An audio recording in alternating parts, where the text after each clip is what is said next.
This is our 31st class of Mundakopanishad with Swamiji. We are now doing chapter 2, section 1, mantra 9. I welcome one and all here. The last half hour, as we usually do, is set aside for question and answers with Swamiji. This morning, Sri Pradeep Nayathil will chant Bhagya Suktam for us. Sri Pradeep.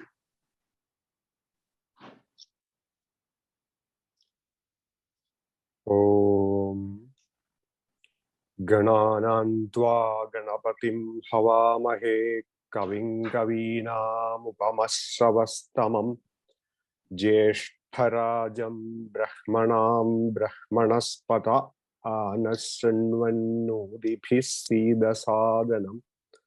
Om Gam Ganapataye Namah.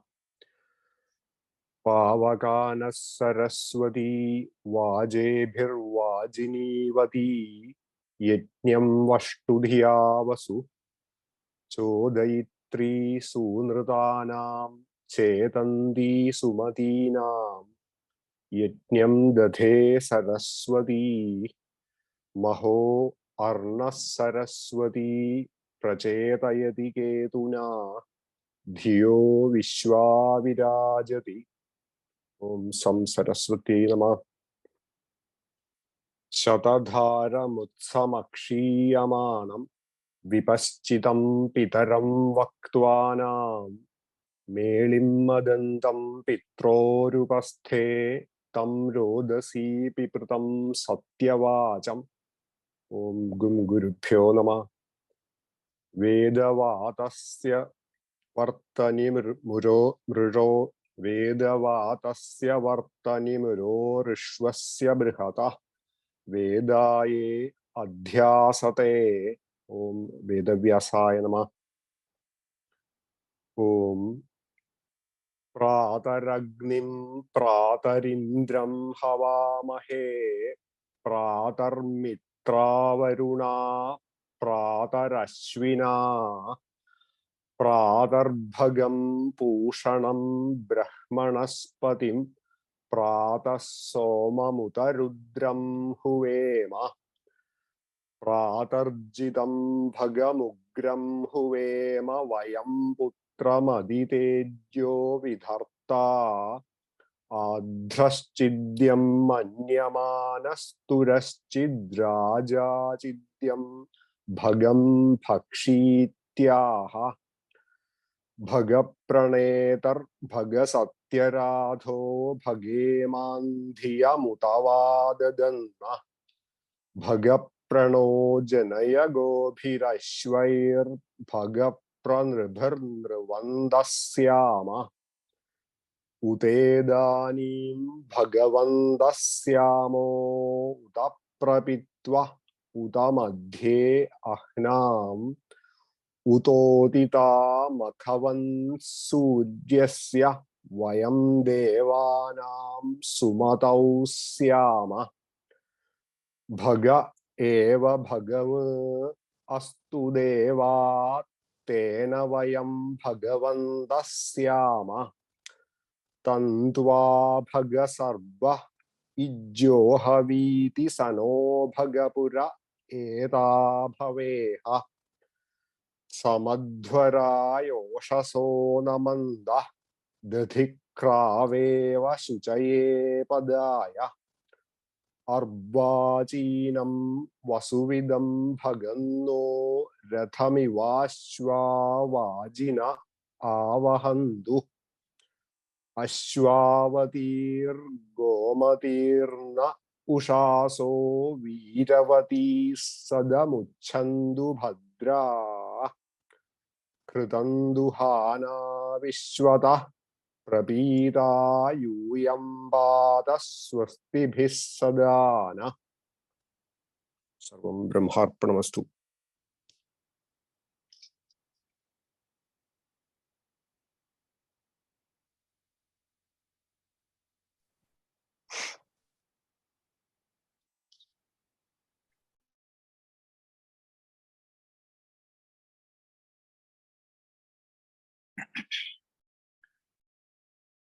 Om Brahma Guru Vishnu Guru Devo Maheshwara Guru Sakshat Param Brahma Tasmai Shri Gurave Namaha. Om Sadashiva Samarambham Shankaracharya Madhyamam Asmadacharya Paryandam Vande Guru Paramparam. Om Bhadram Karnebhi Shrunuyama Deva Bhadram Pashyemakshabhiryajatra Sthirairangaistushtuvam sastanubhir Vyashema Deva Hitam Yadayuhu Swastina Indro Vriddhashrava Swastina Pusha Vishwaveda Swastina Tarkshyo Arishtanemi Swastino Brihaspati'r Dadhatu. Om Shanti Shanti Shanti.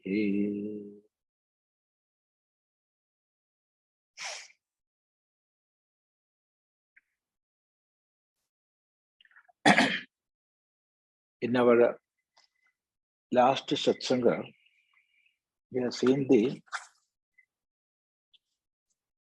8th mantra of the first khanda in the second Mundaka. Here in this khanda, the topic discussed is all the manifestations of whatever form they are, or the whole phenomena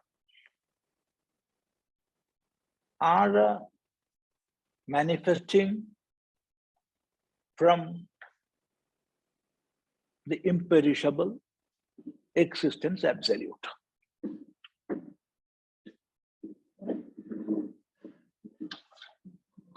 The cause of all manifestations, all the universal phenomena, that is one and the same. And that is the existence absolute. And because of that, everything else do exist. So that is the topic discussed here. So in our last session, we have seen Sapta Prana Prabhavanti Tasmad Saptarchisha Samidha Sapta Homa Sapta Ime Loka Yeshu Charanti Prana Guhashaya Nihita Sapta Sapta. So this mantra we have seen. Now we are going to the next, that is the 9th mantra. See? Ataḥ samudrā girayaśca sarve smātsyandante sindhavaḥ sarvarūpāḥ ataśca sarvā oṣadhayo rasaśca yenaiṣa bhūtaistiṣṭhate hyantarātmā.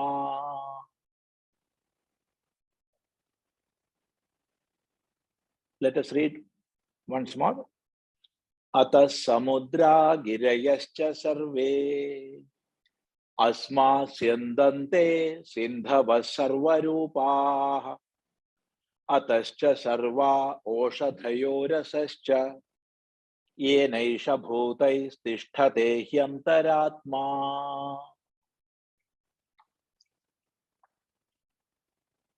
Ataḥ. Ataḥ means from this. From this, samudrā, all the oceans, girayaśca, Cha means and, girayaśca, all the mountains. So all the oceans, all the mountains. Asmād. Asmād means from this.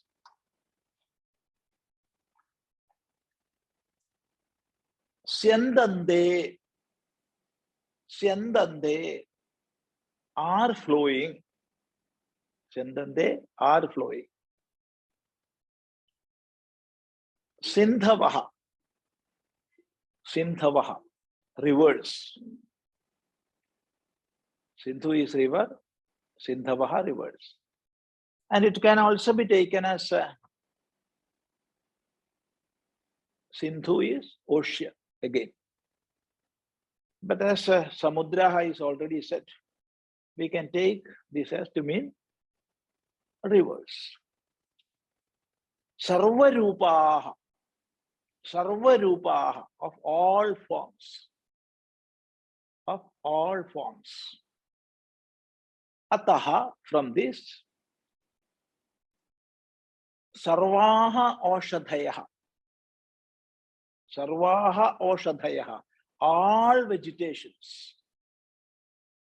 All vegetations.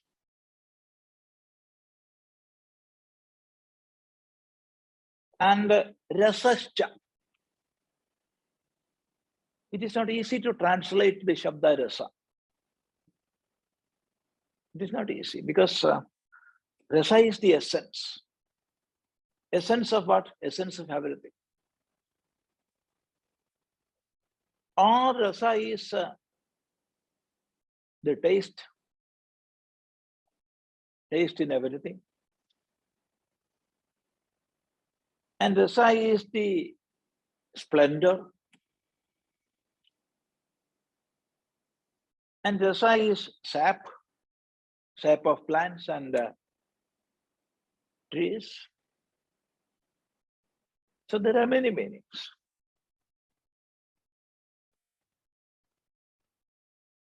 And as it is said in the Veda itself, paroksha priyahi devaha. Devaha paroksha priyaha. Devas never like a straight way of communicating.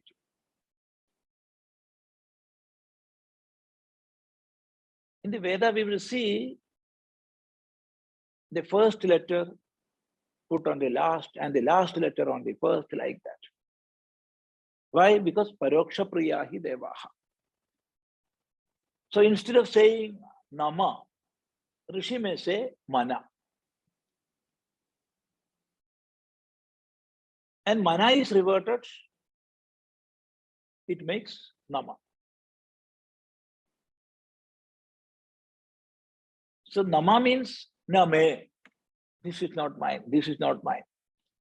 So we are amassing everything. This is mine, this is mine. So we are reverting that. This is not mine. All are yours. You are the owner. So we are saying nama.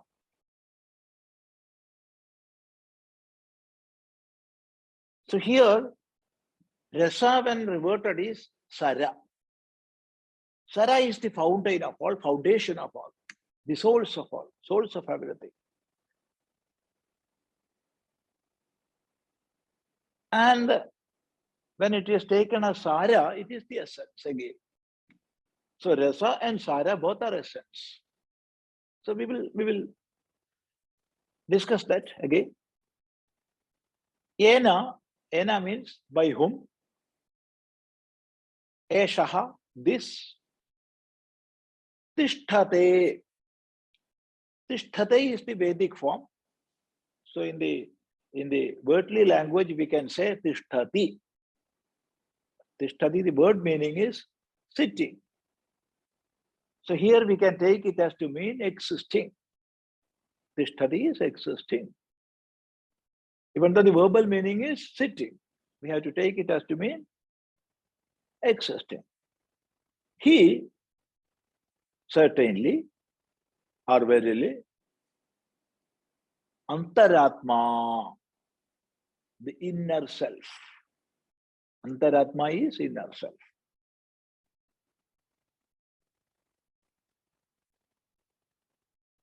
So, as in the last mantra, it is said, ataḥ samudrā. From that existence absolute,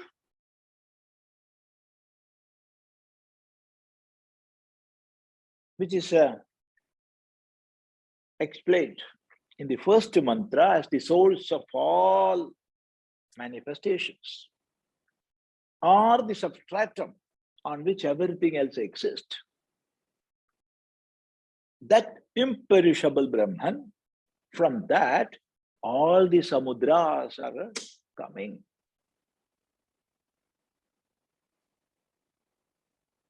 In the same way, girayaśca, all the mountains, there are different mountain ranges, and all are coming from one source, one cause.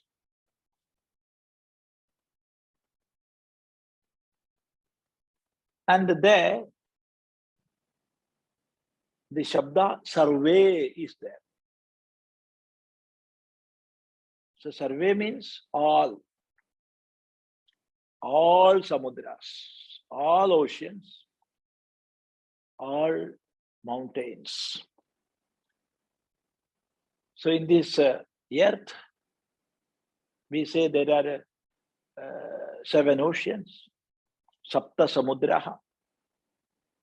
The Veda itself, it is said there are 7 oceans, but actually there is only one ocean. There are not 2 or 3 or 7 oceans. There is only one ocean.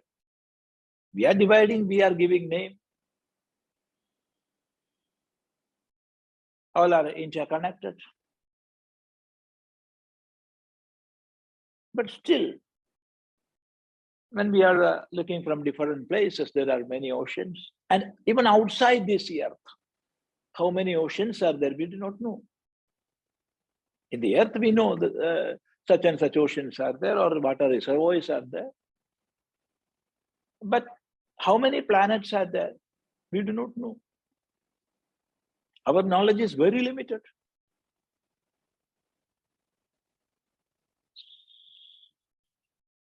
So, wherever there are oceans, whether in this earth or in some other planets or some other manifestation, we do not know what type of manifestations are there. All oceans and all mountains, all are coming or manifesting from one existence absolute. The question is, do that exist? Yes, that is existing. The ocean is existing, the mountain is existing, I am here, you are there, and this earth is here. So whatever exists in this universe, all are getting that existence from existence absolute. Tasya bhasa sarvamidam vibhati. Because of that existence absolute, everything else exists. So this is the idea. So, ataḥ samudrā girayaśca sarve'smātsyandante sindhavaḥ sarvarūpāḥ. Asmātsyandante sindhavaḥ sarvarūpāḥ. Sindhavaḥ, rivers. Sarvarūpāḥ, of many forms. All rivers are water flows, but at the same time, according to the landscape through which they are flowing,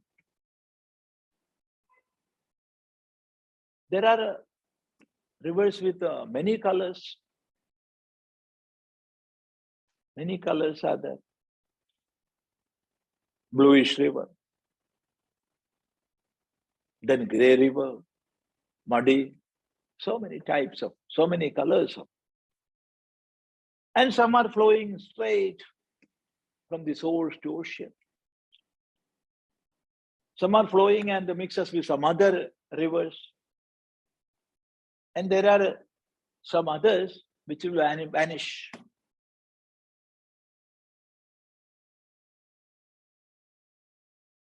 So many types of rivers are there. All rivers, sarvarūpāḥ, all forms of rivers, asmātsyandante, asmād, from this. From this, all rivers are manifesting and flowing. So the source of all rivers, all mountains, all oceans, ataśca sarvā oṣadhayo, sarvā oṣadhayo, all sorts of vegetations in the universe. Trees are there, grass are there, creepers are there. We do not know.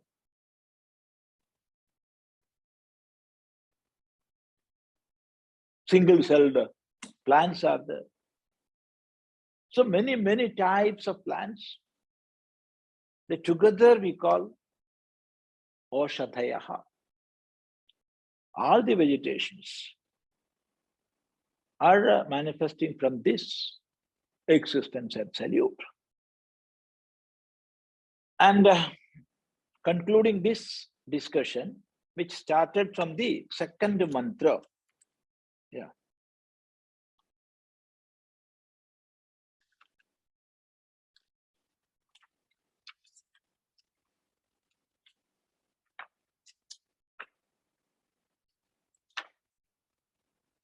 Which started from the third mantra, not second mantra, third mantra. That is, etasmā jāyate prāna mana sarvendriyāni ca kham vāyur jyotirāpa prithivī vishwasya dharini.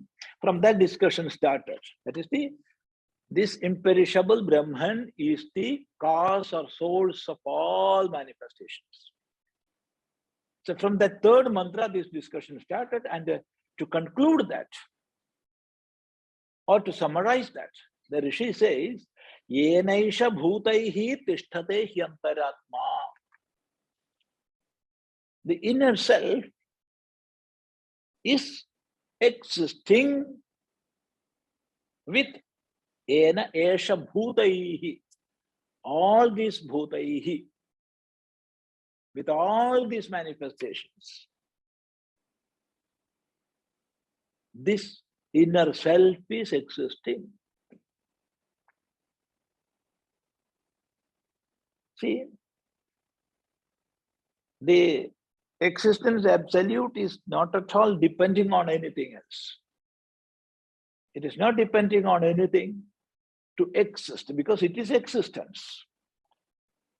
But at the same time, all the phenomenal existences, whatever objects are there in the transactional level,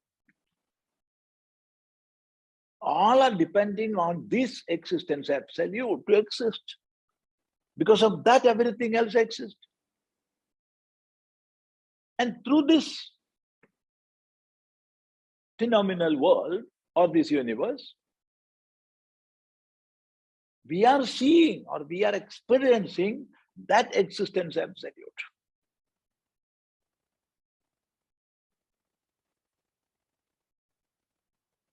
See, the question we have to ask is, am I existing? Yes, I am existing. There is no doubt in that. I am existing. And this world is existing. So the question must be, what is giving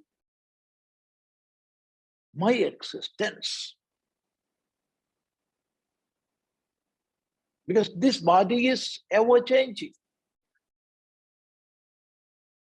Always thousands and thousands of organic cells are dying,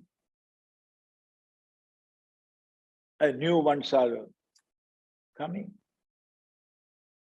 So this birth and death, it always happens.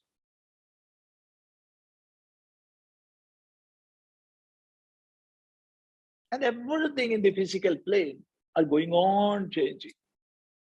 goes on changing. So what is that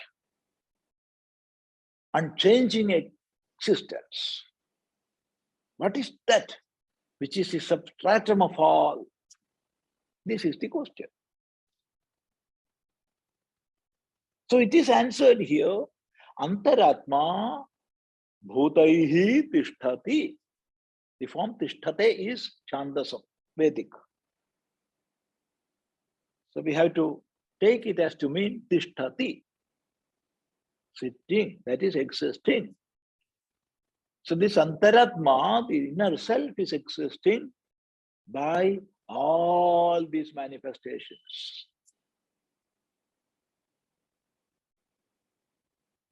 So that means when we see an object in the world, or when we see this world itself,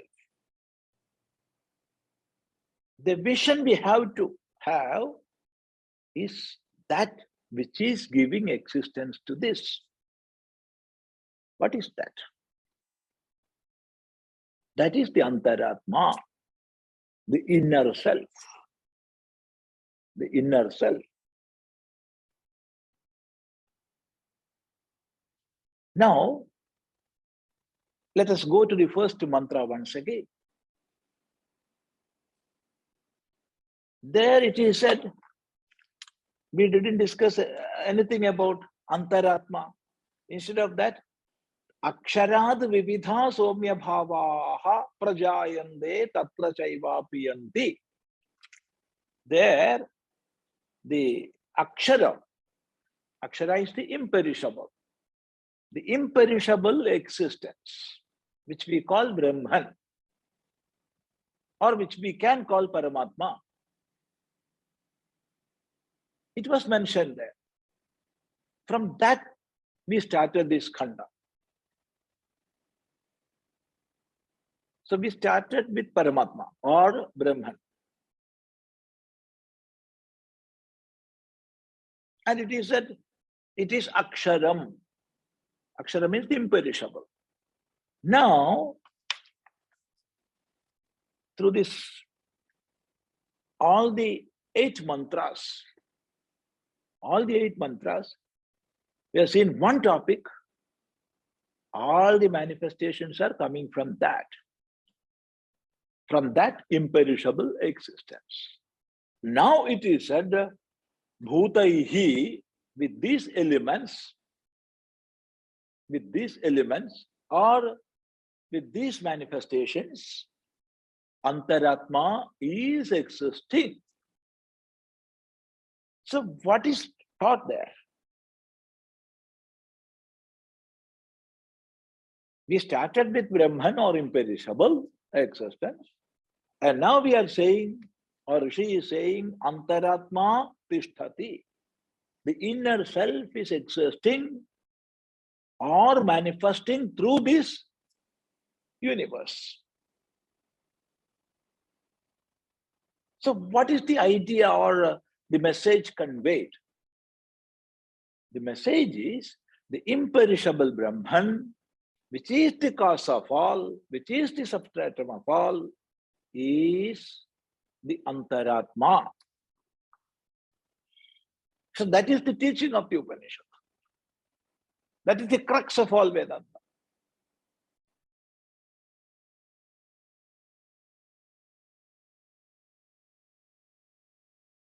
Brahman is the same as the inner self. Or the inner self is none other than the Paramatma.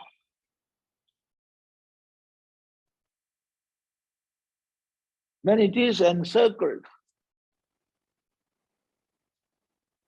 by all these bhutas,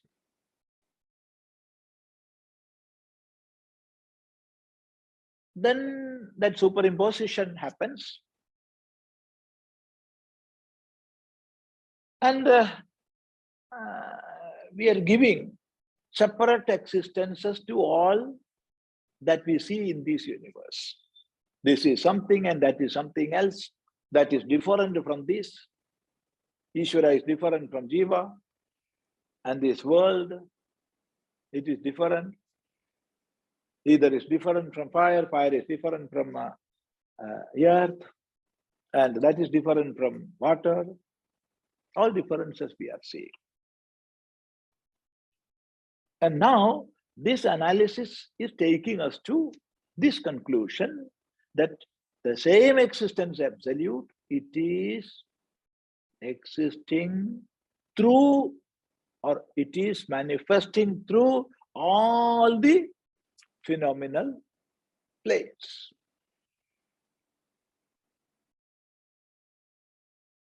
So this is the teaching here. So we are in this world, and we are experiencing different objects of the world. And this vision that gives us this knowledge that all manifestations, however different are they in the outer form, are nothing but the existence absolute. So we have to see, or we can see, the same existence through all these multifarious universal phenomena. So this is the idea. And this is the way of teaching Vedanta. See, we are accepting the universe, we are accepting the dualities, and analyzing what it is, how it is.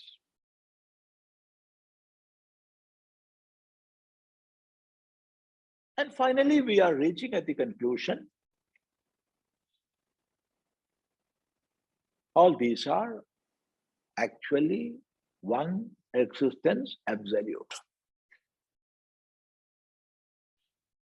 So if, see, to a man who is seeing different objects of the world, who is experiencing the differences, just imagine we are going to him, we are approaching him and saying, no, there is no difference. All are one. There is only one existence absolute. What is the use of such a talk? Because he will not accept that. He cannot accept that. He will not digest that. So the Rishi accepts all the dualities of this world and analyzing how it is existing. What is that actually? And such an analysis, it will take us to this conclusion that these differences are not in the final analysis. These differences are there only in the transactional level. In the absolute level, there is no difference at all. And now we are reaching to the oneness. So this is the way of Vedanta. And that is why this darshana is called Advaita. The Rishi could have used some other words like monism,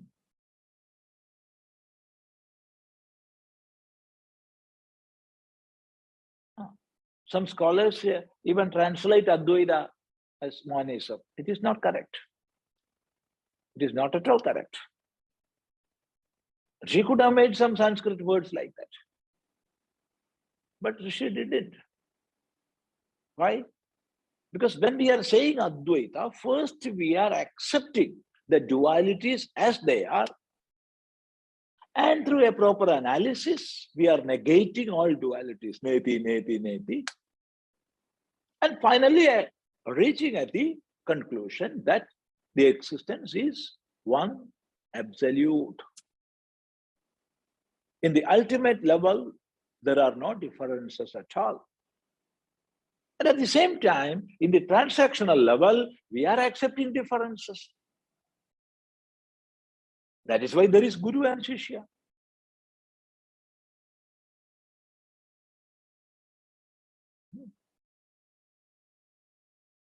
So in the transactional level, we are accepting all dualities.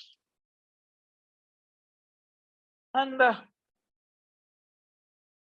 in the final analysis, we are realizing that the existence, absolute, is one without a second. So that is the way of Vedanta. Here also we can see, we started with Paramatman, that is the imperishable Brahman. Now it is said, hyantarātmā bhūtaistiṣṭhate. So we are seeing, we are experiencing these Bhutas. All the elements, all differences. One is entirely different from other.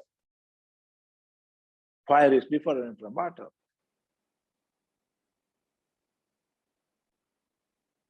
And what types of, how many types of manifestations are there for one element itself? We cannot count. We cannot count.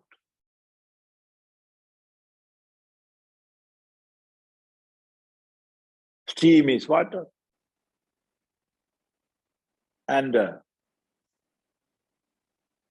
mass of ice, the solid form, that also is water. Cloud is water.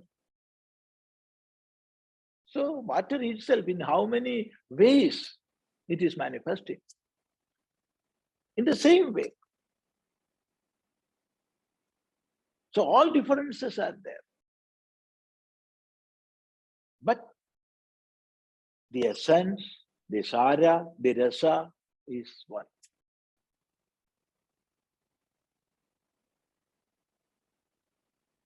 So that is the subject taught here. And the oneness of Brahman and the Atman, hyantarātmā, the inner self of all. So that is existing or manifesting through these different elements. So this is the idea here. And for what? All these 9 mantras are standing. So what is the final message of these mantras? Or what is the conclusion? We have to arrive at. That is said in the next mantra. And that is the most important part of this khanda. That is, Purusha evedam vishwam. So this is the Mahavakya, or this is the summary of this khanda. Or we can say, to teach this, Purusha eva idam vishwam. All these mantras were described. All these descriptions are just to arrive at this conclusion. What is the conclusion? Purusha eva idam vishwam. Purusha eva idam vishwam.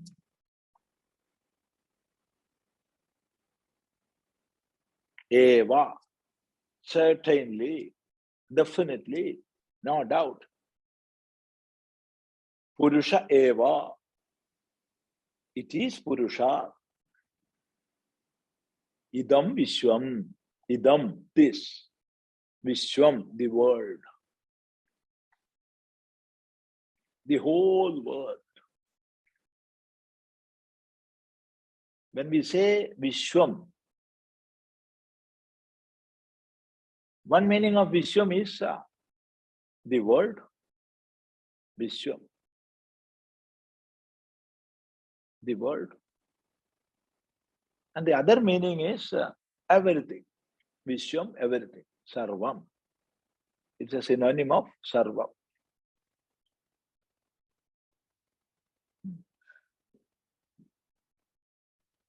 So Purusha eva idam sarvam, or Purusha eva idam Vishwam. What is the meaning of Purusha? Purusha is the one by whom everything is full. Purnam anena sarvam idi Purushaha. Purnam anena sarvam idi Purushaha. The one with whom everything is full.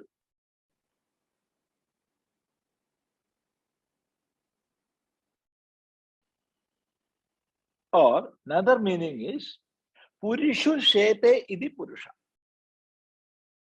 Purishu Shete idi Purushaha. One who is residing in all bodies. One who is the one who is residing in all bodies. He is Purusha. The meaning is by which or by what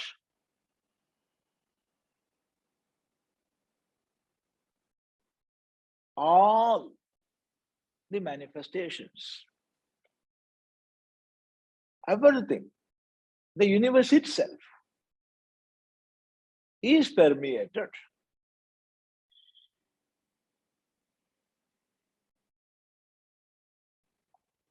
See, what is giving that existence to everything? In which all these universal phenomena are existing. He is Purusha. So Purusha eva idam sarvam. Purusha eva idam Vishwam.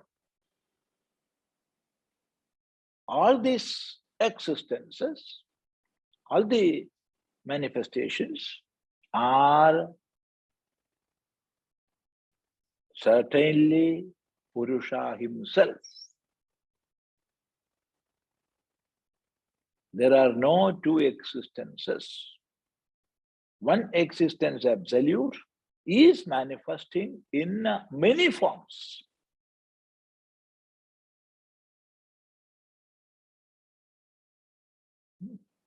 We cannot count how many types of manifestations are here. Because there are, in the basic level, there are 5 elements, Panchabhutas, and different permutations and combinations of these 5 elements makes the whole universe.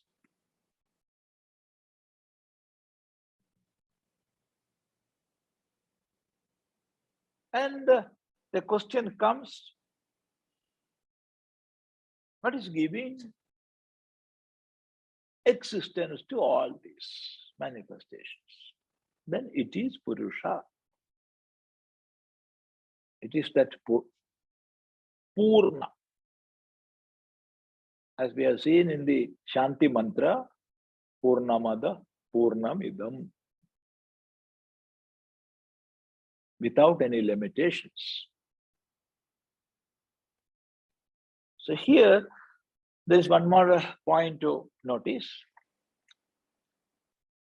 In the last mantras,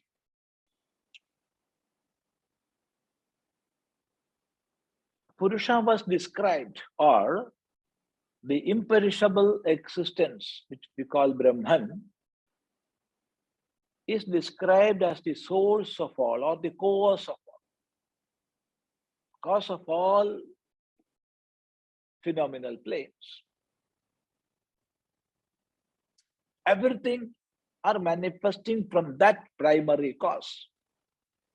So the Brahman was described as the basic cause.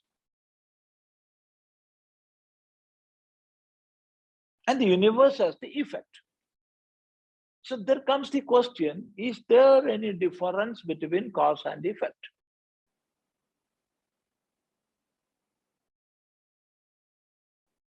When we say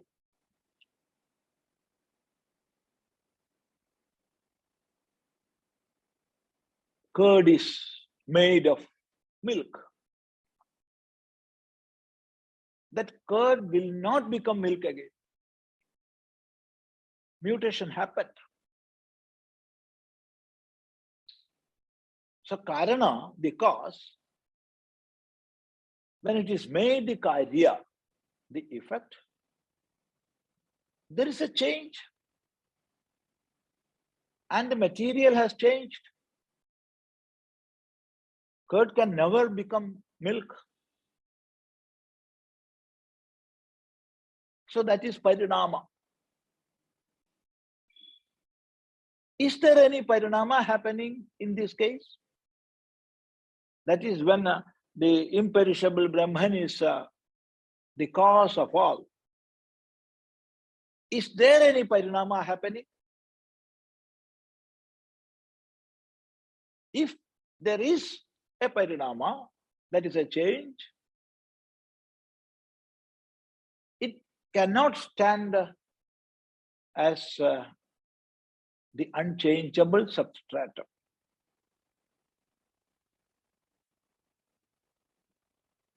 We will have to say it is mutating, it is changing. No. It is replied, Purusha eva idam sarvam. Purusha is not at all changing. The existence absolute is the same always. When there was no physical manifestations, and when many types of manifestations came, and all the manifestations are dissolving back, there is no change in Purusha. It is the changeless existence, the unchangeable existence.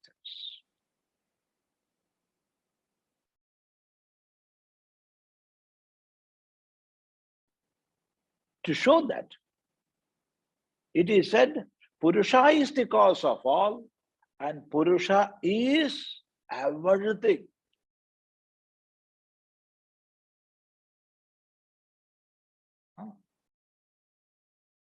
From one angle, it is the cause, and from another angle, it is the existence. It was the existence and it will be the existence. No change is happening. When we say this chain is made of gold,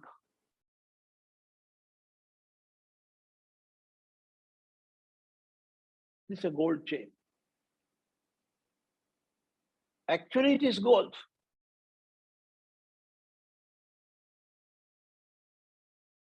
The form and the name of the chain is attributed to that. It was gold, and it is gold, and it will be gold. No change is happening to gold. Gold is never becoming chain.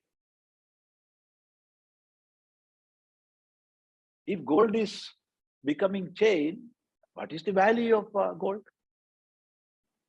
We are valuing that because it is gold.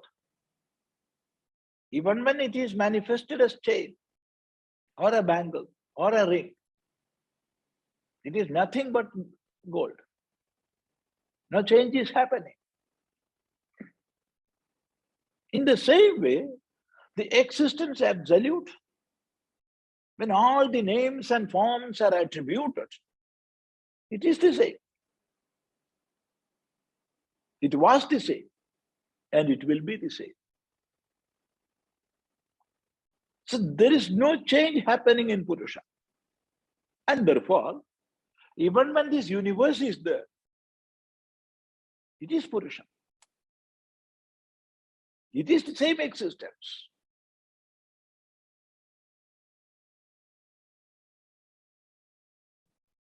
So never Purusha had changed into the universe. Even when it is seen as the universe, it is the same. So that is the idea conveyed here, Purusha eva idam vishwam.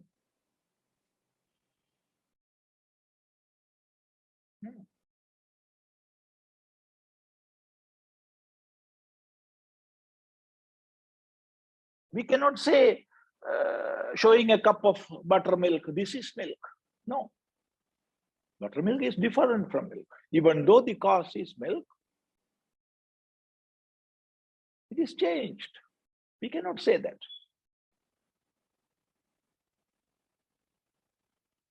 But here it is said, Purusha eva idam vishwam. Certainly, this universe which we are experiencing is Purusha. There is no change that happened. It is the unchangeable substratum of all.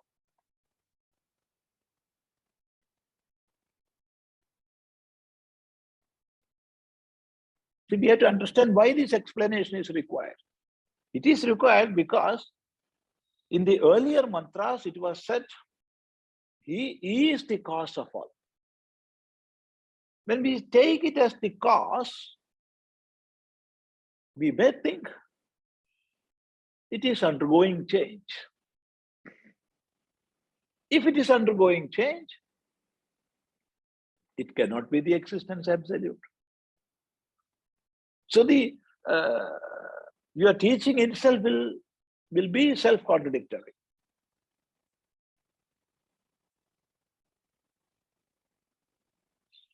So this explanation is essential. And that is why it is said, Purusha eva idam vishwam. See that mantra? Purusha eva idam vishwam karma tapo brahma paramritam edat yo veda nihitam guhayam so vidya grandhim vikirati hasomya.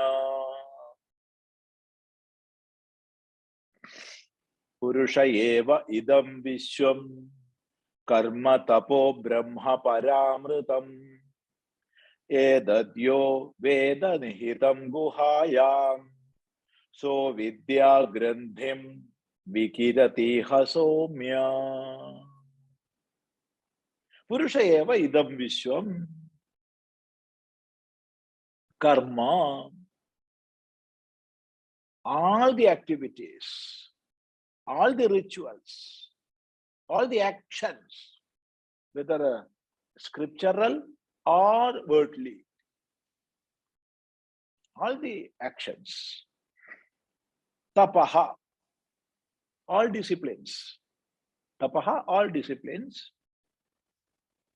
everything, and Brahma, here we can take the Shabda Brahma as to mean Veda. Brahma,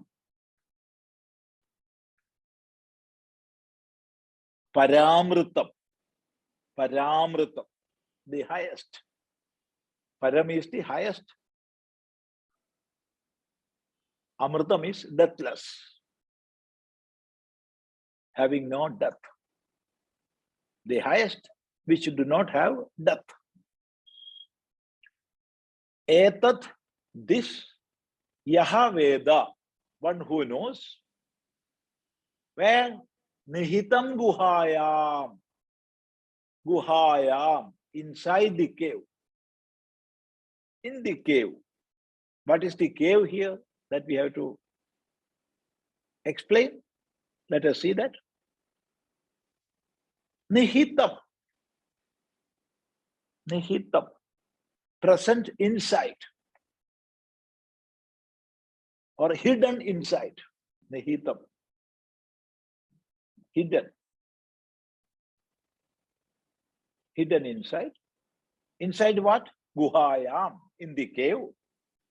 Saha, that man, that person, avidya grandhim, the knots of ignorance. The knots of ignorance vikirati. Vikirati, we can say dispels, but the actual meaning is vikirati means disintegrate. Iha, here. Iha, here. He Somya. He Somya. That is the name teacher is calling a student. Somya. See, how many Upanishads are there? There were more than 1,000 Upanishads. 1,180 Upanishads were there. But we didn't see this. But we have seen more than 180 or 186 such Upanishads. That is lesser than 200 Upanishads are there. And among them, 10 are important. There are many teachers. There are many students. How many teachers are there in the Upanishads? How many students are there? Many. But almost all teachers would call their student one name, He Somya. That is the single name most repeated in the Upanishads. Somya. We may think there is all the students in these Upanishads are one and the same person because teacher are calling Somya, Somya, Somya. So the student is one. No.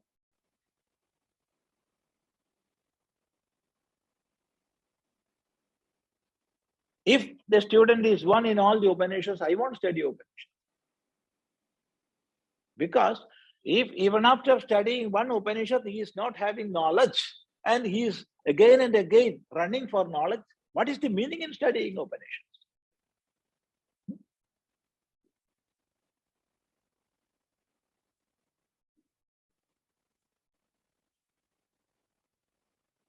See, while giving some introductions or while welcoming in some meetings, some may say like this.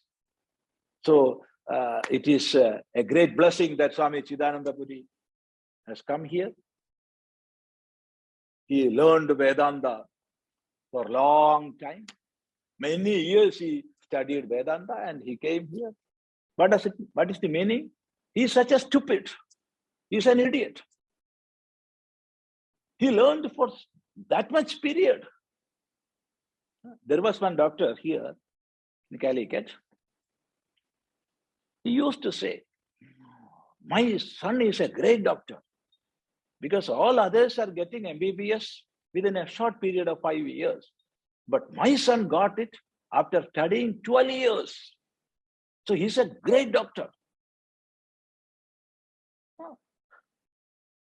So he got MBBS after studying for 12 years. 8 times he failed. Again and again wrote. Finally he got. So that is the greatness of his MBBS. So the idea is same. This Swami studied for such a long period.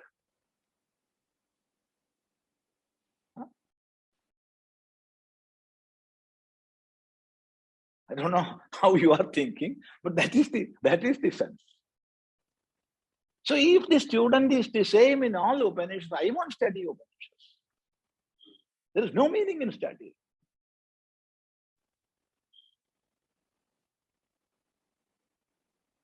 If somebody is saying that scholar, he came after studying for 1 day or 1 minute, he got that knowledge, then I will have to worship him. I'll leave that topic. So different students are there. Many students, thousands of students are there and hundreds of gurus are there. And all are calling that student by one name, Somya. So that is the essential quality of a student. What is the meaning of Saumya or Somya? One who gives happiness. on the very sight, he is Soumya. One who is giving us happiness when we see him or her, he is Soumya. See, once there was a discussion, it happened some 20-25 years back.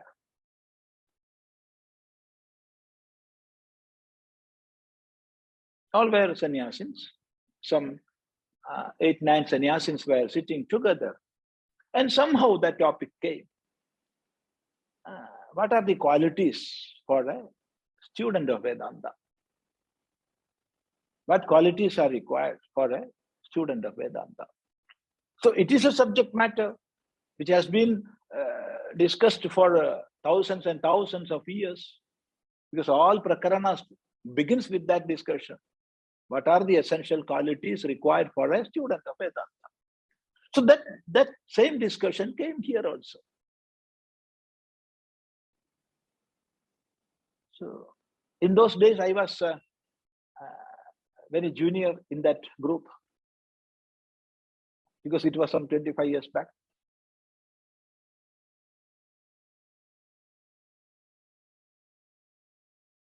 So I heard what others are saying. So many explained, many sannyasins explained about this vairagya, viveka, nitya viveka, ihamutrartha bhala bhoga virad, shamadhi shatka sampatti, and mumukshutva. So after getting all these qualities, you can start studying Vedanta.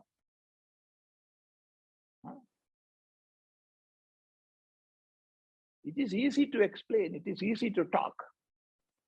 But the question may come, do you have these qualities within? If a student goes straight to the teacher and asks the teacher, do you have these qualities within? What will be the answer? So theoretical gymnastics, that is easy. But fact remains something different.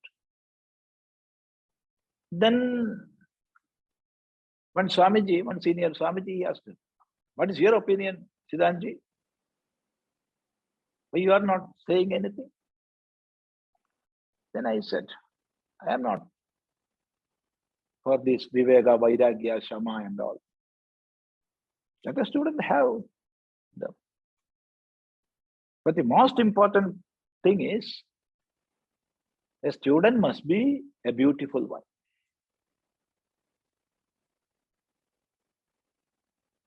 To learn Vedanta, the essential quality, the primary quality is we must be beautiful.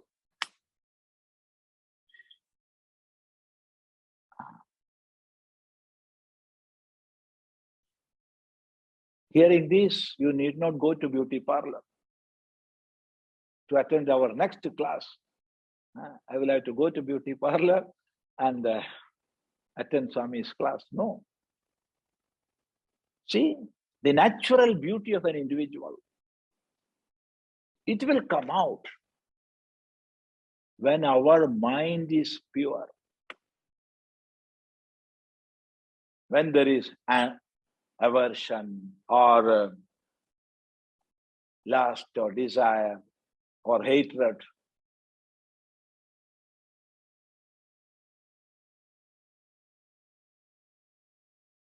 or the worst enemy for a student, comparison. When these enemies are there within, how our face will be? Just think. So the inner beauty will manifest out when our mind is clear and pure. So that is the quality for a student. And that is why in all the Upanishads, the teacher is calling the student by the name Soumya, one whose sight itself gives happiness. He is Soumya. O Soumya, for him, the knots of avidya get disintegrated.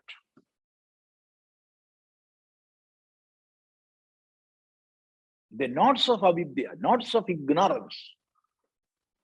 That is mine, this is mine.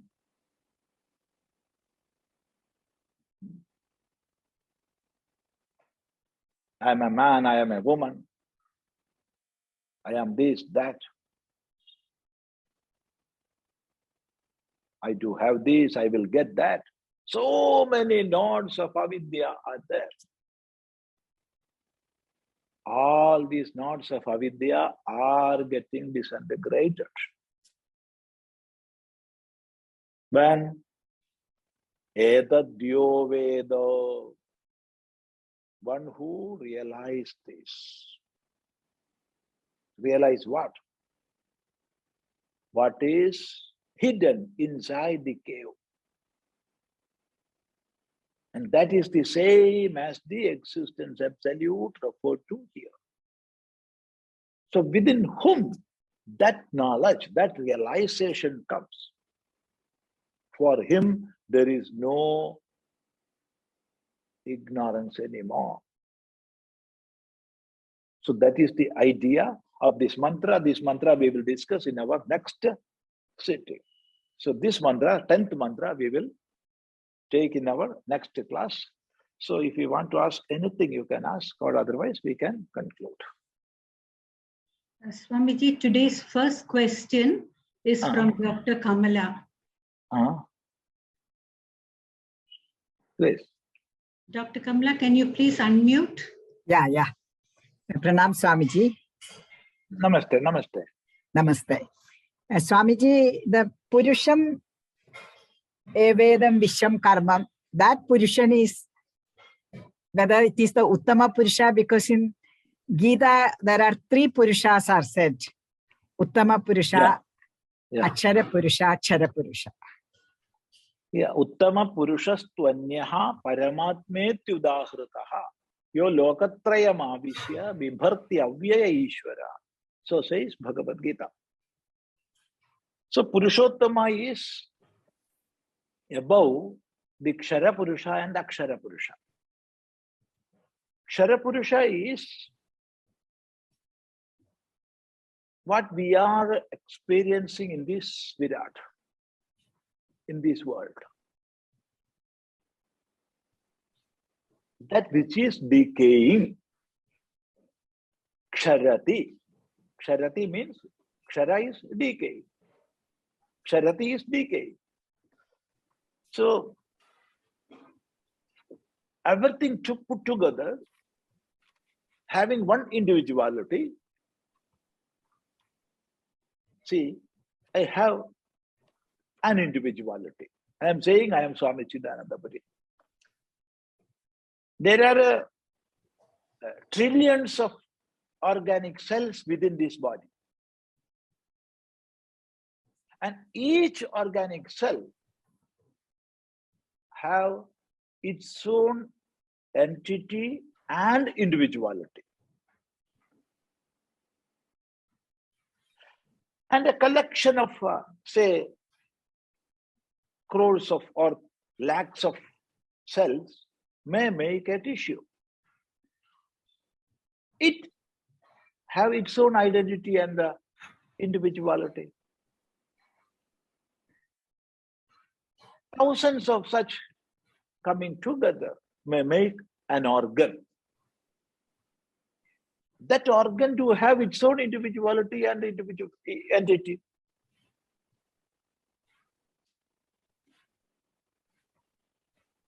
And again, many organs put together made this body. This body too have individuality. So in the same way, everything in this universe put together make a macrocosmic body. Or we can roughly say cosmic body without using macro.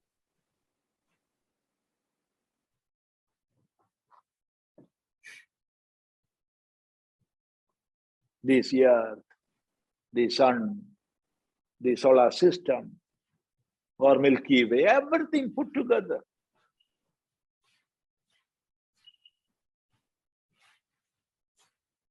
that entity is Kshara Purusha. That will decay because it is physical. And there is, as long as this universe is there must be a controlling entity which we call Ishvara, and that is the Akshara. That will not decay. But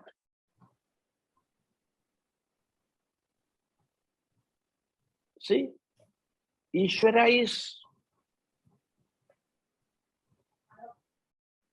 do have that identification with the whole.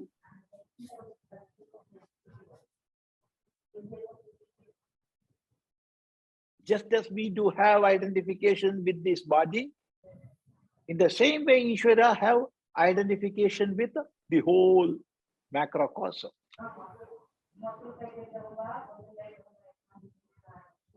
So we have to go even above that. And what is that? That is Paramatma or Brahman, where Ishvara, Maya differentiation is not there. That is the existence absolute. The undifferentiated principle. And that is Uttama Purusha Stvanya Paramatma Ityudahrutaha. That is the Purushottama. Here also, when we say Purusha Eva Idam Vishwam, there are so many mantras just like that. For example, Brahmai Vedam Sarvam, Atmai Vedam Sarvam, Sarvam Khalu Idam Brahma, Sarvam Hyetat Brahma. So the meaning of all these mantras are one and the same. So all these manifestations are one and the same, or one without a second. So realizing that,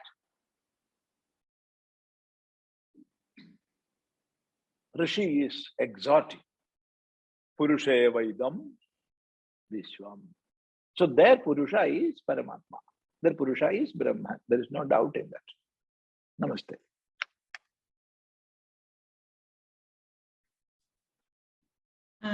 There are no more questions today, Swamiji. Very good. So we can conclude today, and we can continue in our next class. Om Bhadram Karnebhi Shrunuyama Deva Bhadram Pasye Makshabhiryajatra Sthirairangai Stushtovam Sastanobhir Vyashema Deva Hitam Yadayuhu Swasti na Indro Vridhashravaha Swasti na Posha Vishwavedaha Swasti nastarkshyo arishtaneme Swasti no Brihaspatir Dadhatu. Om Shanti Shanti Shanti. Om Gurur Brahma Gurur Vishnu Gurur Devo Maheshwaraha Guru Sakshat Param Brahma Tasmai Shri Gurave Namaha.